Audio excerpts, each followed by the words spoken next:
اعوذ باللہ من الشیطان اللعین الرجیم بسم اللہ الرحمن الرحیم رب اشرح لی صدری ویسر لی امری واحلل عقدۃ من لسانی یفقہوا قولی ان اللہ وملائکتہ یصلون علی النبی یا ایھا الذین آمنوا صلوا علیہ وسلموا تسلیما۔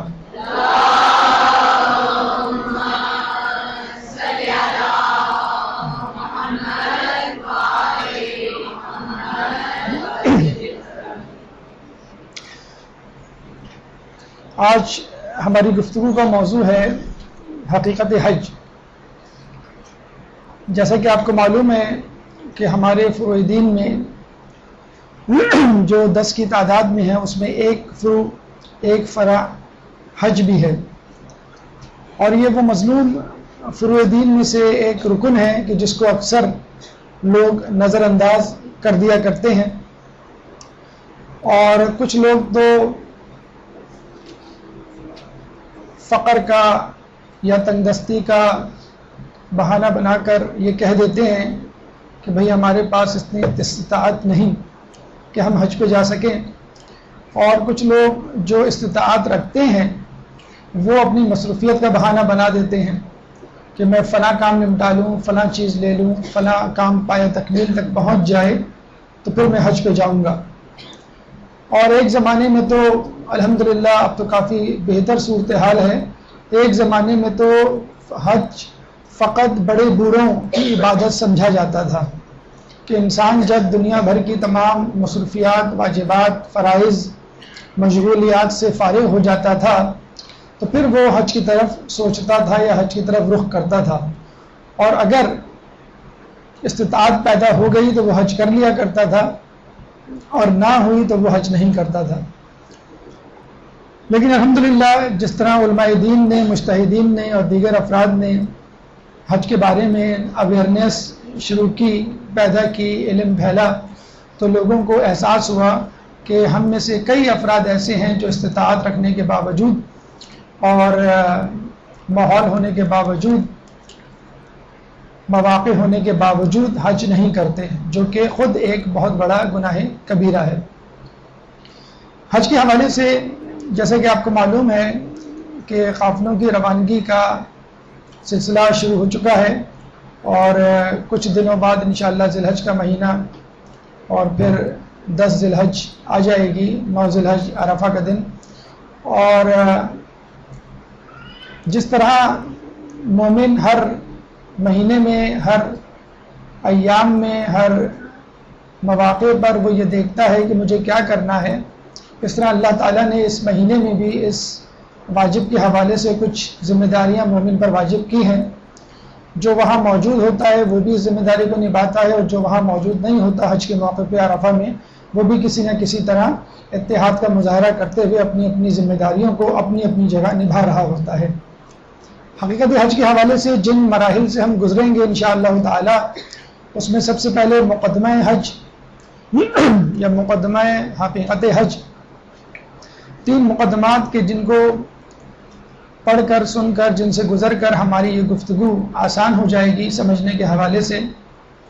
معنی حج، حج کے کیا معنی ہیں، لغوی معنی کیا ہیں، اصطلاحی معنی کیا ہیں، حکم حج، حج کے حوالے سے قرآن اور اہل بیت کیا فرماتے ہیں، اور کس قدر شدید تاکید ہے حج کی اسلام میں، اس کا مطالعہ۔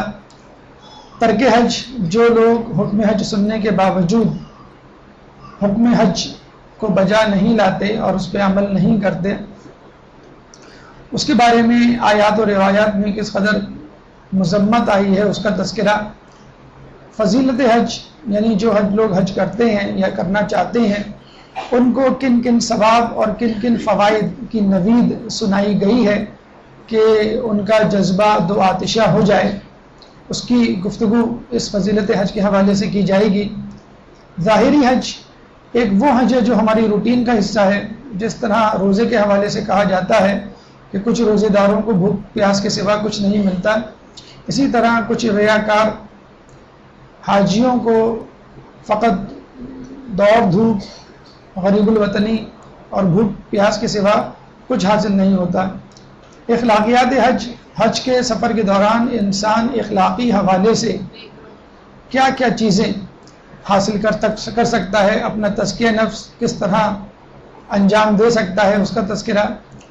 پھر معاشیات حج جو کہ حج کا ایک سائیڈ ایفیکٹ ہے اور اللہ تعالیٰ کی طرف سے ٹپ ہے، ایک بخشش ہے کہ اگر ہم نے حج کو بجا لائے اچھی طرح ان امور، ان واجبات، ان نکات اور ان احکامات کے حوالے سے، تو اللہ تعالیٰ پھر تحفے کے طور پہ مومنین کو ان کی معاشی بہتری کو کس طرح اوپر کی طرف لے کے جاتا ہے، اجتماعی اور انفرادی طور پر.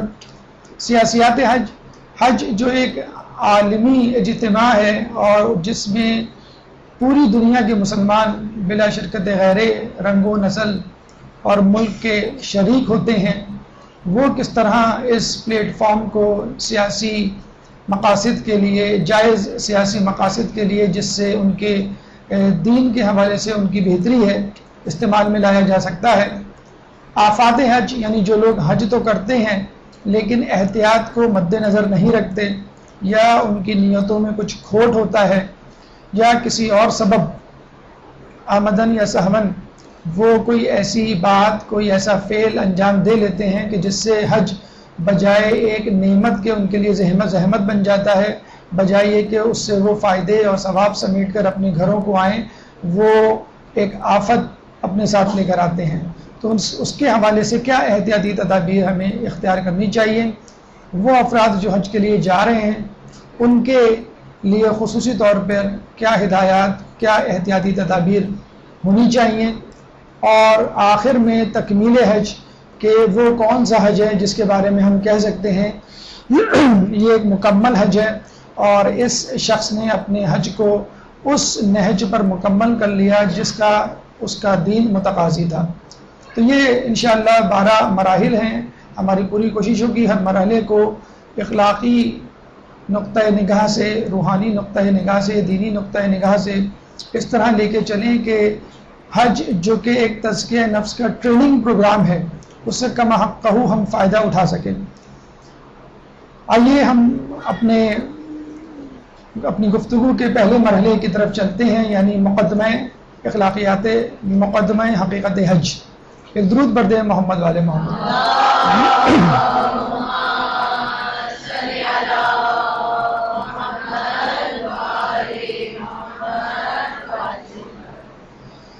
اس میں پہلا مقدمہ اول، مقدمہ اولا، ایک مثال سے ہم شروع کرنا چاہتے ہیں کہ مومن کو سورج مکھی کے پھول کی طرح ہونا چاہیے. جیسے ہم دیکھتے ہیں کہ سورج مکھی کا پھول اس طرف رخ کیے رہتا ہے کہ جس طرف سورج ہوتا ہے. اگر سورج مشرق میں ہے تو سورج مکھی کا پھول مشرق کی طرف رخ کیے ہوئے کھڑا ہوگا، اور اگر وہ مغرب کی طرف ہے تو سورج مکھی کے پھول کا رخ مغرب کی طرف ہوگا. اگر آپ کسی طرح سورج مکھی کے پھول کے رخ کو سورج سے ہٹا دیں اور پلٹ دیں تو آپ دیکھیں گے سورج مکھی کا پھول جو ہے وہ مرجھا جائے گا. تو بس مومن کو بھی اسی طرح ہونا چاہیے کہ جس طرف خدا ہو اسی طرف مومن چل دے، جس کام میں خدا کی مرضی ہو مومن بھی بس اسی کام کو انجام دے، اور اپنے دل کو، اپنے ذہن کو خدا کی طبیعت، خدا کے مزاج کے مطابق ڈھال لے. جیسے ہم کہتے ہیں کہ بھئی آپ نے نماز کیوں نہیں پڑھی اب تک، آپ کی امی یا کوئی اور، تو آپ کہتے ہیں کہ بھئی ابھی موڈ نہیں ہو رہا، ابھی بڑی تھکن ہے، جب موڈ ہوگا تو میں نماز کو ادا کر لوں گا. یا ابھی آپ پڑھائی کیوں نہیں کر رہے، اس وقت میرے کھیل کا موڈ ہو رہا ہے، پڑھائی کا موڈ نہیں ہو رہا. تو دینی امور میں بھی دیکھا گیا ہے اور بے دینی امور میں، غیر دینی امور میں، کہ انسان کے موڈ کا بڑا عمل دخل ہوتا ہے. یعنی جو اس کا جی چاہ رہا ہوتا ہے تو وہ کر رہا ہوتا ہے، حتیٰ کہ جب وہ نیکیاں بھی کر رہا ہوتا ہے تو اپنے ذہن میں یہ لاتا ہے چونکہ مجھے یہ پسند ہے، اس میں مجھے مزہ آ رہا ہے، اس لیے میں یہ نیکی کر رہا ہوں. اور دیکھا جائے کہ اس میں اصل ثواب غائب ہو چکا ہوتا ہے، کیونکہ وہ نیکی اپنے موڈ، اپنے مزاج، اپنی طبیعت یا اپنے آپ کو خوش کرنے کے لیے ہوتا ہے. مثلا بہت سارے لوگ روزہ رکھتے ہیں اس لیے کہ میں سلم ہو جاؤں یا میرا ویٹ ریڈیوس ہو جائے، یا میں حج کروں چلو تھوڑی سی آؤٹنگ ہو جائے، پکنک ہو جائے. یا تھوڑی سی تجارت ہو جائے، لوگوں سے ملنا ملانا ہو جائے، تو اپنی طبیعت، اپنے مزاج، اپنے موڈ کو ٹھیک کرنے کے لیے یا موڈ کے مطابق عمل کرنے کے لیے اگر انسان کوئی کام انجام دیتا ہے تو ہم یہ کہیں گے یہ اس نے اپنے نفس کو خوش کرنے کے لیے کیا. اور اس کی مثال بالکل ایسی ہو جائے گی کہ جیسے کوئی گناہ گار اپنے آپ کو خوش کرنے کے لیے کوئی گناہ کرتا ہے. ہاں اگر وہ اللہ کو خوش کرنے کے لیے کوئی کام انجام دے گا تو ہم کہیں گے اس کے کام میں اخلاص ہے. تو مومن بھی بس ایسے ہی ہوتا ہے کہ رمضان جب آئے، چاہے وہ سردیوں میں آئے، چاہے وہ گرمیوں میں آئے، چاہے وہ چھٹیوں میں آئے، چاہے وہ ورکنگ ڈیز میں آئے، تو مومن کو روزہ رکھنے کے لیے اپنے موڈ کو تیار کرنا ہے. مومن یہ نہیں کہہ سکتا کہ آج میرا موڈ نہیں ہے یا اس مہینے میرا موڈ نہیں ہے، میں رمضان کے روزے شوال میں رکھ لوں گا. اسی طرح جب وہ رمضان سے نکل کر حج کے موسم میں داخل ہوتا ہے تو اس کو حج کرنا، اس کی استطاعت ہے تو اس کو حج کے لیے روانہ ہونا ہے. نہیں بھی جانا تو بھی قربانی دے کر اس کو حاجیوں کے ساتھ اتحاد و یگانگت کا مظاہرہ کرنا ہے. ایام اعظم میں داخل ہوتا ہے یہی مومن، چاہے کتنے ہی اچھے موڈ میں ہو، مومن کے چہرے پر، مومن کے دل پر ایک غم کا سایہ آ جاتا ہے اور ایام اعظم کو وہ ایک حزن و ملال میں گزارتا ہے. تو آپ نے دیکھا کہ مومن جو ہے وہ اپنے موڈ کا پابند نہیں ہوتا، وہ اللہ کے موڈ کو دیکھتا ہے کہ اللہ مجھ سے کیا چاہتا ہے. خودی کا سر نہا لا الہ الا اللہ، بہار ہو کے خزاں لا الہ الا اللہ. تو انسان جو ہے وہ موسم کو نہیں دیکھتا، انسان جو ہے وہ اپنے آس پاس کے ماحول کو نہیں دیکھتا، مسلمان جو ہے وہ اپنے مزاج طبیعت کو نہیں دیکھتا. مسلمان یا مومن جو ہے فقط اللہ کی رضا کو دیکھتا ہے. اور جب ہم سورہ حدید کی آیت نمبر 4 پڑھتے ہیں وَهُوَ مَعَاكُمْ أَيْنَمَا كُنْتُمْ، کہ وہ تمہارے ساتھ ہے تم جہاں بھی رخ کیے ہوئے ہو. تو جب اللہ ہمارے ساتھ ہے تو ہمیں بھی اللہ کے ساتھ ہونا چاہیے. اور اللہ کے ساتھ ہونے کا مطلب اس وقت آپ کے لیے مفید ہوگا کہ جب اللہ آپ کے ساتھ تو ہو اور اللہ آپ سے راضی بھی ہو. جب آپ گناہ کرتے ہیں اللہ آپ کے ساتھ ہوتا ہے لیکن اللہ آپ سے راضی نہیں ہوتا. جب آپ نیکی کرتے ہیں اللہ آپ کے ساتھ ہوتا ہے لیکن اللہ آپ سے راضی ہوتا ہے. تو اللہ ہر کسی کے ساتھ ہے بشرط یہ کہ انسان بھی اللہ کے ساتھ ہو. اللہ کا ساتھ ہونا کوئی بڑی بات نہیں، انسان کا اللہ کے ساتھ ہونا یہ ہے کمال، یہی ہے مقصد، یہی ہے وہ کام جس کے لیے انسان اس دنیا میں آیا ہے. اللہ ہر کسی سے محبت کرتا ہے، اللہ ہر کسی کے لیے جنت چاہتا ہے، اللہ ہر کسی کے لیے ایمان کا طلبگار ہے، بشرط یہ کہ مومن اپنا دامن پھیلا دے. میں مومن جو ہے خدا کی رحمت اور خدا کی نعمتوں سے سرفراز ہونے کے لیے ہر وقت تیار رہے. تو مومن کو سورج مکھی کے پھول کے اتنا ہونا چاہیے کہ جہاں خدا کی رضا وہیں مومن کا رخ، چاہے اس کا مزاج، اس کا موڈ، اس کی ثقافت، اس کا ماحول کچھ ہی کہہ رہا ہو. وَهُوَ مَعَاكُمْ أَيْنَمَا كُنْتُمْ.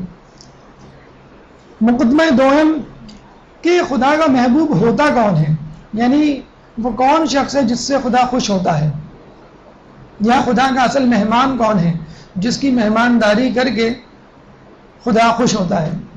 تو یاد رکھ لیجئے یوں تو بہت ساری صفات کے حامل افراد خدا کے محبوب ہوں گے، لیکن خدا نے اپنے محبوب مہمان کو 2 صفتوں سے آراستہ دیکھا ہے اور وہ چاہتا ہے جب وہ اس حالت میں ہو تو اس کی مہمانداری اللہ تعالیٰ اور بڑھ چڑھ کے کرتا ہے.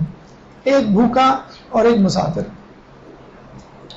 آپ نے خود یہ آیات روایات میں پڑھا ہوگا کہ روزہ میرے لیے ہے میں اس کی جزا دوں گا. خاص طور پہ اللہ تعالیٰ نے اس کو اپنی طرف جسے کہتے ہیں کہ مرکوز یا مرتکز کر دیا ہے کہ میں اس کی جزا دوں گا. اور ہم یہ بھی دیکھتے ہیں کہ بھوک پیاس اور مسافر یہ ایسی حالتیں ہیں، ایسی بیچارگی کی صورتحال ہیں کہ جس میں اللہ تعالیٰ کا دل مومن پہ بہت زیادہ آ جاتا ہے. کہتے ہیں کہ 2 افراد کسی جگہ گئے، مسافر تھے، رات ہو گئی.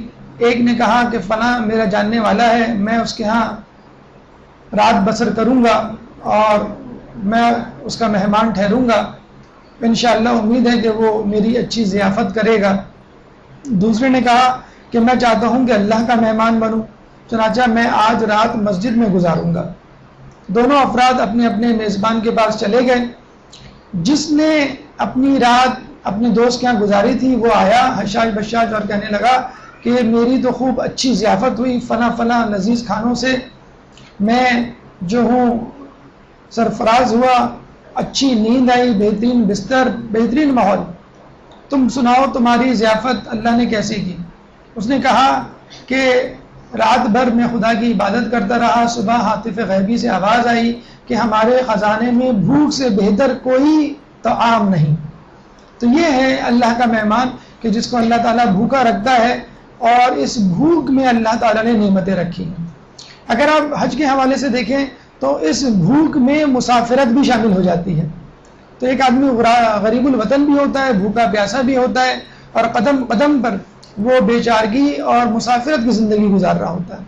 اور اگر آپ یہ دیکھیں کہ بھوک پیاس اور مسافرت یہ فقیروں کا امتیاز ہے، فقیروں کی خصوصیات ہیں، بھوکا پیاسا رہنا اور ایک جگہ سے دوسری جگہ جانا تاکہ اس کو کچھ چینج مل جائے۔ تو مومن بھی چینج چاہتا ہے، لیکن یہ اردو کا چینج نہیں، یعنی چلر نہیں، وہ انگلش کا چینج یعنی حقیقی تبدیلی چاہتا ہے۔ اور اللہ تعالیٰ بھی مومن سے اس بات کا طلبگار ہے کہ وہ اپنے آپ کو دنیاوی لذتوں، دنیاوی نعمتوں اور دنیاوی مادی رشتوں سے بالکل مکمل طور پر منقطع کر دے تاکہ اس کا خدا اس کو مل جائے۔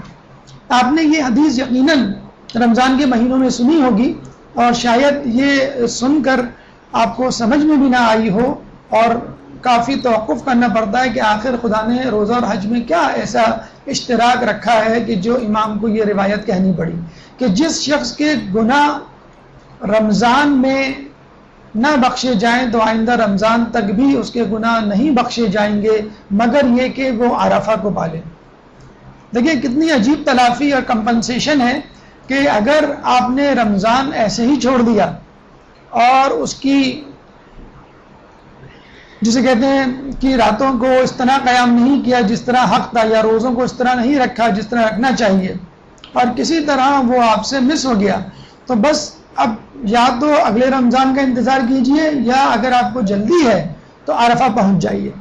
تو جس طرح رمضان کے اختتام پر مومن مکمل طور پر گناہوں سے پاک ہو جاتا ہے، وہ مومن جو روزے کو اس طرح رکھے، رمضان کو اس طرح گزارے جس طرح کے گزارنے کا حکم دیا گیا ہے۔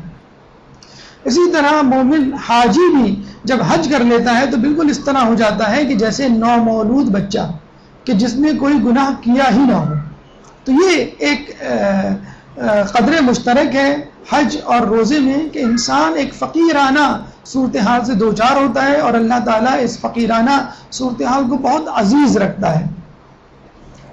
مقدمہ سویم عالمی نقطہ نگاہ سے حج کی، عالمی نقطہ نگاہ سے زیارت کی یا مقدس مقامات کی کیا اہمیت ہے، ان کا سفر کرنا، وہاں قیام کرنا، اور مسافرت، غریب الوطنی اور بھوک پیاس میں واپس پلٹ آنا، کہ کیا یہ عمل مسلمانوں کے علاوہ، اسلام کے علاوہ دیگر ادیان میں پایا جاتا ہے؟ جی بالکل، دیگر ادیان میں بھی یہ سفر، یہ زیارت پائی جاتی ہے۔ حج کا متبادل لفظ تو انگلش میں نہیں ملے گا، حج کو حج ہی کہتے ہیں، لیکن مقدس مقامات کی زیارت جس سے انسان کے اعتقاد میں اضافہ ہو، اخلاقی اور روحانی فوائد حاصل کیے جا سکیں، اس کو انگلش میں ہم کہتے ہیں پلگریمیج، اور اردو یا فارسی میں اس کا ترجمہ ہوتا ہے زیارت، یعنی کسی مذہبی مقام کا سفر تاکہ اس سے اپنے اعتقاد میں اضافہ کیا جا سکے، اخلاقی اور روحانی فوائد حاصل کیے جا سکے۔ تو ہمیں دیکھ کر حیرانگی اور خوشی بھی ہوتی ہے کہ دیگر مذاہب میں بھی ہماری طرح اس قسم کے سفر موجود ہیں، اور کیوں موجود ہیں اس کا تذکرہ بھی آگے آتا ہے۔ آئیے چند مذاہب کے حوالے سے ان کی زیارتیں، ان کا حج، ان کا عمرہ اور مقدس مقامات کا سفر کیا حیثیت رکھتا ہے۔ یہودی مذہب میں یوں تو بہت ساری زیارات یا مقدس مقامات کا سفر ہے، جس میں بیت المقدس یا اسرائیل کا مقبوضہ علاقہ شامل ہے، کہ جہاں پر حضرت عیسیٰ علیہ السلام، بی بی مریم علیہ السلام اور دیگر انبیاء کی قبریں اور دیگر انبیاء کی جسے کہتے ہیں کہ وہ عبادت گاہیں، دیگر انبیاء کی چیزیں موجود ہیں کہ جہاں پر جا کر انسان جو ہے اپنے ایمان میں اضافہ کر سکتا ہے۔ ایک عبادت گاہ جس کو بہت پہلے حضرت سلیمان علیہ السلام نے بنایا تھا، لیکن یہ عبادت گاہ اس یہودیوں کی بہت عرصے تک قائم نہیں رہی، اور بابل کے حکمرانوں نے اسے بالکل مکمل طور پر تباہ و برباد کر دیا۔ اس کے بعد دوسری عبادت گاہ یہودیوں نے بنائی، لیکن اس دوسری عبادت گاہ کو بھی روم کے حکمرانوں نے تہس نہس کر دیا اور تباہ و برباد کر دیا۔ ہاں، اس دوسری عبادت گاہ کا ایک حصہ جو دیوار کی صورت میں موجود ہے اب تک وہاں پہ کھڑا ہوا ہے، اور اس دیوار کو یہودی دیوار گریا کہتے ہیں، ویلنگ وال، یعنی وہ دیوار ہے کہ جس کے پاس کھڑے ہو کر یہودی جو ہیں وہ توریت کی تلاوت کرتے ہیں اور گڑ گڑاتے ہیں اور روتے ہیں اور اللہ سے اپنا پچھلا مقام، یعنی جس طرح یہودی اور اسرائیلی جو تھے وہ اللہ تعالیٰ کی محبوب ترین قوم تھے، وہ رتبہ دوبارہ مانگتے ہیں۔ اور یہودیوں کے عقیدے کے مطابق دیوار گریا یعنی عبادت گاہ کی ایک دیوار کا باقی رہنا اس بات کی دلیل ہے کہ اللہ تعالیٰ اب تک یہودیوں سے راضی ہیں اور ان کو مقدس اور بلند ترین درجے پہ رکھے ہوئے ہیں، اور عنقریب یہودیوں کا پوری دنیا پر غلبہ ہو جائے گا۔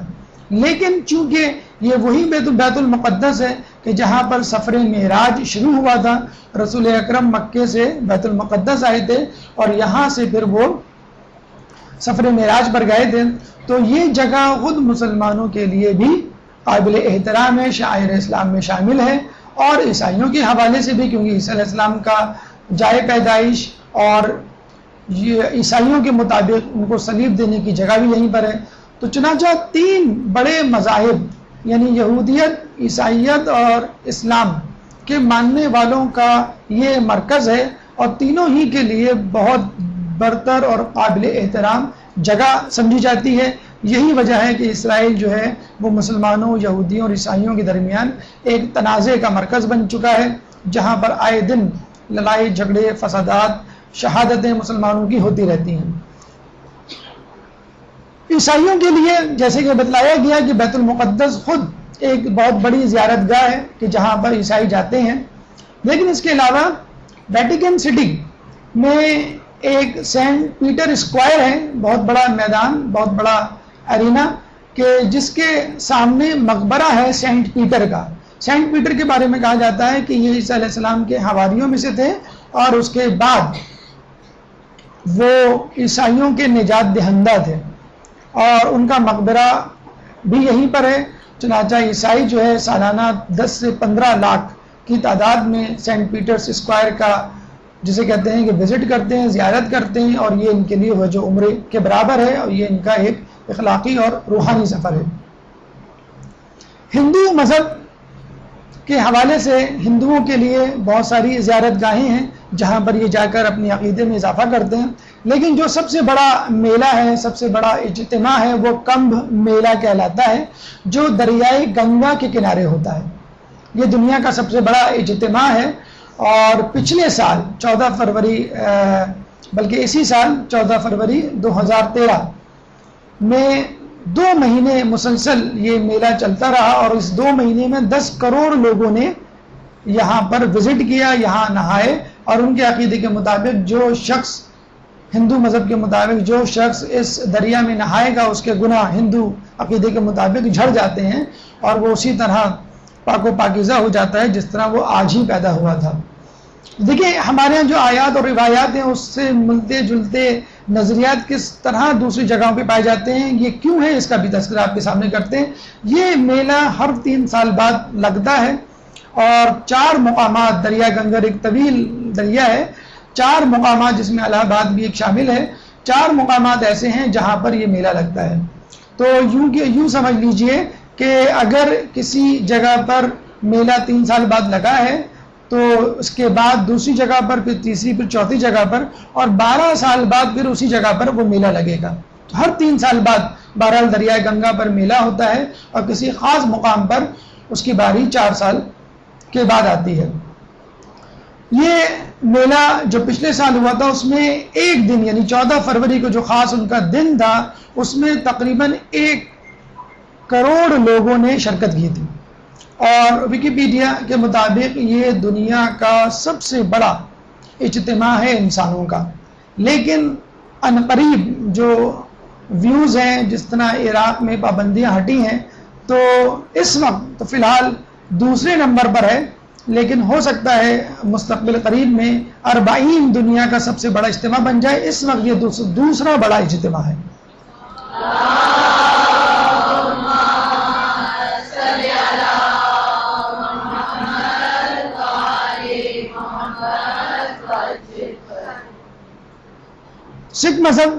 سکھ مذہب چونکہ ہندو مذہب کے بعد وجود میں آیا، چنانچہ گرو نانک کے پاس لوگ گئے اور یہ کہا کہ ہندو کمبھ میلے میں جاتے ہیں، دریائے گنگا میں نہاتے ہیں، اور کیا ہمیں بھی جانا چاہیے اپنے گناہوں کو دھونے کے لیے؟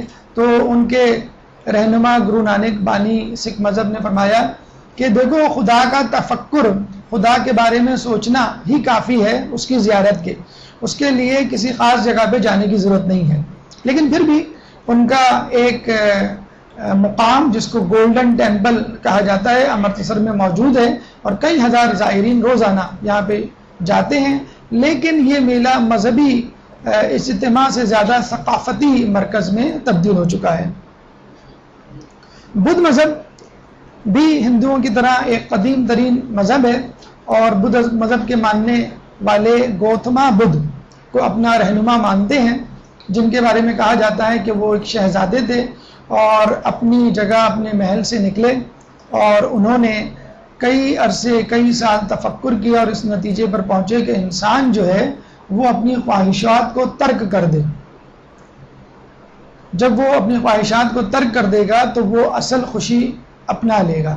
اچھا، ہمارے ہاں اگر اس کو ڈیفائن کیا جائے، خواہشات کا ترک کرنا، حب دنیا کا ترک کرنا زہد کہلاتا ہے. تو آپ دیکھ لیجئے جس نظریے پہ پورا بدھ مذہب وجود میں آیا، یعنی زہد اختیار کرنا، اپنے لیے اپنے اندر کوئی خواہش نہیں رکھنا، جو مل جائے اس پہ صبر و شکر کرنا. تو جس خصوصیت یعنی زہد پر بدھ مذہب وجود میں آیا ہے، وہ خصوصیت بطور ایک خصوصیت کے اسلام میں موجود ہے. اس کے علاوہ کئی اور خصوصیات بھی اسلام میں موجود ہیں. تو اگر مذہب بدھ یا بدھ مذہب فقط زہد پر وجود میں آ سکتا ہے اور اتنا اچھا مذہب ہو سکتا ہے لوگوں کے نزدیک کہ دنیا کے 10 بڑے مذاہب میں اس کا شمار ہو، تو وہ مذہب کتنا خوبصورت ہوگا جس میں زہد بطور ایک صفت کے موجود ہے، اور ہزارہ صفت ایسی موجود ہیں کہ جو اپنا کر انسان جو ہے وہ اپنے طور پہ روحانیت اپنا سکتا ہے اور مکمل طور پہ سکون حاصل کر سکتا ہے. اور اس میں خصوصیت بھی یہ ہے کہ دنیا کو چھوڑنا نہیں پڑتا، جبکہ بدھ مذہب میں یہ ہے کہ آپ کو دنیا کو چھوڑنا پڑے گا. بہرحال گوتما بدھ کی پیدائش بلینی ہے، جو کہ آپ کے جنوبی ہندوستان، شمالی ہندوستان اور جنوبی نیپال کا جو بارڈر ہے یہ وہاں ہے. اس زمانے میں ہندوستان نیپال کی باؤنڈریز نہیں تھی، تو ہندوستان کا شمالی علاقہ اور نیپال کا جنوبی علاقہ، اس کو اگر آپ ملائیں تو یہ وہ علاقہ تھا جو گوتما بدھ رہا کرتے تھے. بلینی کے علاقے میں پیدا ہوئے، اور اس سے آگے تھوڑی دور جا کر ایک علاقہ ہے بدھ گیا، جہاں پر انہوں نے باقاعدہ میڈیٹیشن، غور و تفکر شروع کیا تاکہ کسی نتیجے پر پہنچیں کہ انسان پریشان کیوں ہے اور کس طرح وہ سکون پا سکتا ہے. بس اسی مقام پر انہوں نے جو ہے وہ یہ نقطہ پا لیا کہ انسان اپنی خواہشات ترک کر دے. اس جگہ کا نام بدھ گیا ہے، اور غالباً اسی جگہ کے حوالے سے اس کا نام بدھ مذہب پڑ گیا اور ان کا نام گوتما بدھ. سرناتھ وہ علاقہ ہے اس سے تھوڑی سی دور بدھ گیا سے کہ جہاں پر باقاعدہ طور پہ گوتما بدھ نے ٹیچنگز، درس و تدریس کا سلسلہ شروع کیا، مدارس قائم کیے، سمجھ لیں خانقاہیں شامل کی اور بدھ مذہب کی ترویج کی. اور کسی نارا وہ علاقہ ہے کہ جہاں پر گوتما بدھ کا انتقال ہوا. تو یہ 4 مقامات بدھ مذہب کے مطابق مقدس ترین مقامات ہیں، اور ہر سال ہزاروں افراد ان مقامات کا رخ کرتے ہیں. یہ جو تصویر آپ کو دکھائی گئی ہے یہ بدھ گیا کی تصویر ہے. یہ وہ جگہ ہے جہاں پہ گوتما بدھ تفکر کیا کرتے تھے. اور یہ جو مقبرہ ہے ایک زمانے میں کسی ہندو بادشاہ نے باقاعدہ اس کو مقبرے کی یا یوں سمجھ لیجئے ایک عمارت کی شکل دے دی. تو یہ وہ 4 مقامات ہیں جو بدھ مذہب کے نزدیک مقدس ترین ہیں. ان زیارتوں کا، ان مقدس مقامات کا، پلگریمیج کا اور سفر کا تذکرہ کرنا یوں ضروری ہے تاکہ آپ کو بتلایا جا سکے کہ اسلام ہی نہیں دیگر مذاہب میں بھی زیارت اور مقدس مقامات کا سفر بہت اہمیت رکھتا ہے. اور اس سے ہم 4 نتائج اخذ کر سکتے ہیں. یعنی پہلا نتیجہ یہ کہ شخصیات کا اثر آس پاس کے ماحول پر ہوتا ہے. یعنی اگر ایک شخص کسی عمارت میں رہتا ہے، کسی علاقے میں رہتا ہے اور چند چیزوں کو استعمال کرتا ہے تو اس کے مرنے کے بعد وہ چیزیں مقدس ہو جاتی ہیں، اور ان چیزوں کو دیکھ کر اس کے ماننے والوں کے دلوں میں اس کے لیے محبت بڑھ جاتی ہے. جیسے کہ آپ دیکھتے ہیں کہ پریزیڈنٹ، پرائم منسٹر، سائنٹسٹ، سیاستداں، فنکار، جتنے بھی لوگ ہوتے ہیں، مشہور لوگ، جب وہ مرتے ہیں تو ان سے منسلک چیزیں، چاہے وہ عمارت ہو، چاہے ان کے وہ کپڑے ہوں، چاہے زیر استعمال اشیاء ہوں، علم ہو، کوئی بھی چیز جو ان سے منسلک ہو اس کو محفوظ کر کے رکھ لیا جاتا ہے تاکہ اس کو دیکھ کے ان کے ماننے والوں میں ایک جوش اور ولولہ پیدا ہو. تو شخصیات کا اثر ہوتا ہے، چاہے وہ جگہ اس شخصیت کی قبر ہی کیوں نہ ہو. یعنی اگر اس کی چیز ہمیں اس کی محبت میں سرشار کر سکتی ہے تو خود اس کی قبر ہمارے لیے اس کی محبت میں اضافے کا سبب کیوں نہیں بن سکتی. اور یہی ہم شاعر اسلام کے حوالے سے لوگوں کے لیے کہتے ہیں کہ ہمارے لیے رسول اللہ اور ائمہ کی قبور ہمارے ایمان میں اضافے کا ذریعہ ہیں، اور ان قبور کو بہترین انداز سے رکھنا چاہیے اور ان پہ بہترین عالیشان مقبرے تیار ہونے چاہیے. ان سے متعلق چیزوں اور مقامات کا احترام بھی ضروری ہے. جب آپ کسی چیز سے محبت کرتے ہیں اور اس کو احترام یا عزت دیتے ہیں تو ضروری ہے کہ اب دوسرا شخص چاہے وہ اس کو مانے یا نہ مانے وہ بھی اس کا احترام کرے، کم از کم آپ کی محبت میں. تو اگر کوئی فرقہ، کوئی مکتبہ فکر، کوئی مذہب ان باتوں پر یقین نہیں رکھتا تو کم از کم وہ یہ کرے کہ ان کا مذاق نہ اڑائے، ان کی توہین نہ کرے. جیسے ہم دیکھتے ہیں کہ ائمہ کی قبروں کو کس طرح مسمار کیا گیا، بلڈوز کیا گیا. تو یہ توہین کی، جسے کہتے ہیں کہ شدید ترین مثال ہے کہ کسی شاعر اسلام یا کسی مقدس مقام کی توہین کی جائے اس طرح بلڈوز کر کے. تیسرا نتیجہ ہم یہ نکالتے ہیں کہ انسان فطرتاً مذہبی مقامات سے روحانیت حاصل کرتا ہے. یعنی اگر آپ عبادت کر رہے ہیں تو بھی آپ کے ایمان اور یقین میں، روحانیت میں اضافہ ہوگا. لیکن اگر آپ فقط اس جگہ چلے جائیں، چاہے آپ عبادت نہ بھی کر رہے ہوں، اس جگہ چلے جائیں تو بھی آپ کے ایمان میں اضافہ ہوگا. اور یہی وجہ ہے کہ ہم دیکھتے ہیں کہ مدارس آ کر، مسجد میں آ کر، مجالس میں بیٹھ کر ہم کچھ بھی نہ کریں اور آ کر چلے جائیں تو ہمارے لیے ایک ایمان میں اضافے کا سبب بنتا ہے. ایک روحانیت ہوتی ہے انجانی سے جو ہمارے اندر پیدا ہو جاتی ہے. جبکہ ہم کسی پارک میں بیٹھ جائیں، کسی سینما ہال میں چلے جائیں، یا کسی ایسی جگہ پہ جہاں پہ جو ہے وہ گندگی ہو یا برے لوگ بیٹھے ہوں، چاہے ہم وہ کام نہ بھی کریں جو وہ کر رہے ہیں، تو یہ ہمارے لیے ایک، جسے کہتے ہیں، اضطراب کا سبب بنتی ہے، ہمارے ایمان میں کمی کا سبب بنتی ہے. اور چوتھا نتیجہ جو ہم اس سے نکالتے ہیں وہ یہ کہ مذہبی سفر انسان کے لیے زحمت نہیں بلکہ رحمت کا ذریعہ ہے.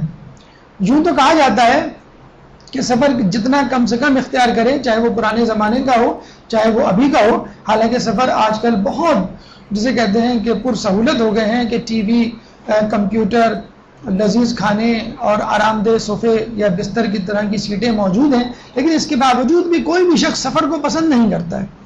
اگر اس کو کہا جائے کہ آپ اپنے گھر میں بیٹھ کے کام کر لیں، اور ایک کو کہا جائے آپ کو سفر کر کے کام کرنا ہے، آپ کے پاس آپشن ہے، تو ہر شخص یہی ترجیح دے گا کہ میں گھر بیٹھ کے وہ کام کر لوں. لیکن دینی مقامات کا یا مقدس مقامات کا سفر جو ہے وہ زحمتوں کے باوجود انسان تیار ہو جاتا ہے اس کو کرنے کے لیے. اس کا مطلب یہ ہوا کہ انسان دینی سفر میں زحمت نہیں بلکہ رحمت کو وصول کرتا ہے اور اس سے خوش ہوتا ہے. اسی لیے اللہ تعالیٰ نے مقدس مقامات کو، خصوصی طور پہ ان مقامات کو کہ جن کا تعلق اللہ کی نشانیوں سے ہے، اسلام سے، کہا ہے کہ یہ شعائر اسلام ہے، یہ شعائر اللہ ہے، ان کا احترام کرو. ان الصفا والمروہ من شعائر اللہ، کہ بے شک صفا اور مروہ دونوں پہاڑیاں اللہ کی نشانیوں میں ہیں. سورہ بقرہ آیت نمبر 158. یہ مثال ہے. اب دیکھا جائے تو یہ 2 پہاڑیاں ہیں، پتھر ہیں، زمین ہے اور کچھ بھی نہیں ہے. لیکن جب اللہ نے کہہ دیا کہ یہ شاعر اللہ ہے، یہ شاعر اسلام ہے، تو بس ان کا رتبہ بڑھ گیا. کیوں کہ بی بی ہاجرہ نے ان صفا و مروہ کی پہاڑی کے درمیان سعی کی تھی، دوڑ دھوپ کی تھی. کوئی مقدس عبادت یا کوئی رکن اسلام انجام نہیں دیا تھا، بس فقط اپنے بیٹے کی پیاس بجھانے کے لیے پانی کی تلاش کی تھی، اور اس میں 7 مرتبہ وہ ادھر سے ادھر دوڑی تھی. بس اللہ تعالیٰ کو یہ ادا پسند آئی، بی بی حاجرہ حضرت ابراہیم علیہ السلام کی زوجہ، اور اللہ تعالیٰ نے اس کو شاعر اللہ، شاعر اسلام قرار دیا اور حج کا ایک رکن بنا دیا. اور یہی نہیں، جو چیز اللہ تعالیٰ کے لیے قربان کی جائے، جو چیز اللہ سے منسوب کی جائے، وہ تمام اللہ کی نشانیوں میں شمار ہوں گی. وَالْبُدْنَ جَعَلْنَاهَا لَكُمْ مِنْ شَعَائِرِ اللَّهِ لَكُمْ فِيهَا خَيْرٌ، اور ہم نے قربانیوں کے اونٹ کو بھی اپنی نشانیوں میں سے قرار دیا ہے. سورہ حج آیت نمبر 36. تو چاہے وہ نشانی جانور کی صورت میں ہو، چاہے وہ نشانی جمادات، پتھر، زمین، پہاڑ کی صورت میں ہو، اللہ کے نزدیک معتبر ہے اور اس کا احترام کرنا چاہیے. ہم دیکھتے ہیں قربانی کے بکرے کو، قربانی کے جانور کو ہم لاتے ہیں، لیکن اس کے لیے بھی کتنا احترام کیا جاتا ہے، کس طرح عزت سے، احترام سے اس کو رکھا جاتا ہے، پابندی سے کھلایا جاتا ہے، اور ذبح کرنے سے پہلے کوشش کی جاتی ہے کہ اس کو اچھی طرح کھلا پلا دیا جائے کہ بھوکا پیاسا ذبح نہ ہو. تو جو بھی چیز اللہ کے لیے قربان ہوگی، اللہ سے منسوب ہوگی، اللہ سے منسلک ہوگی، وہ شاعر اللہ کا رتبہ رکھتی ہے اور اس کا احترام واجب ہے. یا ایھا الذین آمنوا لا تحلوا شعائر اللہ، ایمان والو خبردار خدا کی نشانیوں کی حرمت کو ضائع نہ کرنا. سورہ مائدہ آیت نمبر 2. یعنی جو بھی چیز اللہ تعالیٰ سے مربوط منسلک ہوگی، شاعر اللہ ہوگی، اس کا احترام آپ پر واجب ہے. یہی ہم قبور ائمہ کے حوالے سے بھی کہتے ہیں، یہ شاعر اللہ ہیں، شاعر اسلام ہیں، ان کی حرمت کا پاس رکھنا چاہیے، ان کی بے حرمتی نہیں کرنی چاہیے. جب آپ قربانی کے جانور، جو کہ فقط ایک جانور ہے، اس کا احترام کر رہے ہیں، تو پھر قبور ائمہ اور دیگر مقدس مقامات جو رسول اور معصوم ہستیوں سے منسوب ہیں، ان کا احترام کیوں نہیں ہونا چاہیے. ذالک ومن یعظم شعائر اللہ فإنها من تقوی القلوب. کیوں اللہ تعالیٰ نے ان شاعر اللہ، شاعر اسلام کی کو اہمیت کیوں دی ہے، کیوں کہا ہے کہ ان کا احترام کرو؟ کیوں؟ یہ ہمارا فیصلہ ہے، اور جو بھی اللہ کی نشانیوں کی تعظیم کرے گا، یہ تعظیم اس کے دل کے تقوی کا نتیجہ ہوگی. آپ دیکھیں، انسان نماز نہیں پڑھ رہا ہے، ذکر الہی نہیں کر رہا ہے، روزہ نہیں رکھ رہا ہے، فقط اللہ کی نشانیوں کی تعظیم کر رہا ہے، ان کو چوم رہا ہے، ان کو ہاتھ لگا رہا ہے، ان سے اپنی آنکھیں مس کر رہا ہے، ان سے مس ہوئے کپڑے یا کپڑا جو ہے وہ اپنی آنکھوں سے لگا رہا ہے، اس کو کسی اہم جگہ پہ رکھ رہا ہے، اس کی بے حرمتی نہیں کر رہا ہے، تو بس خود اس کا احترام کرنا اس کے دل کے تقوی کا سبب بن جائے گا. تو یہ ہمارا نظریہ نہیں، یہ اللہ تعالیٰ کا دیا ہوا حکم ہے، ایک قانون ہے کہ جو بھی اللہ تعالیٰ سے منسلک مربوط چیزوں کی حفاظت، احترام کرے گا، اللہ تعالیٰ اس کے تقوی میں اضافہ کر دے گا. مقدماتی گفتگو 3 جہتوں سے مکمل ہوئی. ایک جہت تو یہ کہ وَهُوَ مَعَكُمْ أَيْنَمَا كُنْتُمْ، جہاں تم ہو وہاں اللہ ہے، چنانچہ آپ کو بھی اللہ کے ساتھ ہو جانا چاہیے. دوسرا یہ کہ عالمی نقطہ نگاہ سے بھی یہ بات ثابت شدہ ہے کہ انسان فطرتاً مذہبی مقامات سے اپنے تقوی کو، جسے کہتے ہیں کہ وہ بڑھاتا ہے. اور تیسرا نقطہ یہ ہے کہ روزہ اور حج ایک بیچارگی کا عالم ہے، ایک مسافرت کا عالم ہے، ایک بھوک پیاس کا عالم ہے، اور انسان ان دونوں حالتوں میں ایک فقیر کے مشابہ ہوتا ہے. جس کے پاس کچھ نہیں ہوتا، وہ دنیا سے منہ موڑ چکا ہوتا ہے، دنیاوی لذتوں سے رخ پھیر چکا ہوتا ہے. اللہ تعالیٰ کو بس ایسا انسان پسند ہے کہ جو دنیا سے منہ موڑ لے اور اس کی طرف منہ کر لے، تو پھر اللہ تعالیٰ نہ صرف اس کے ساتھ ہوگا بلکہ اس کی رضا بھی اس کے ساتھ ہوگی. اب آئیے ہم حج کے حوالے سے اپنی گفتگو کا آغاز کرتے ہیں. پہلے مرحلے میں معنی حج. ایک درود پڑھ دیں محمد والے محمد.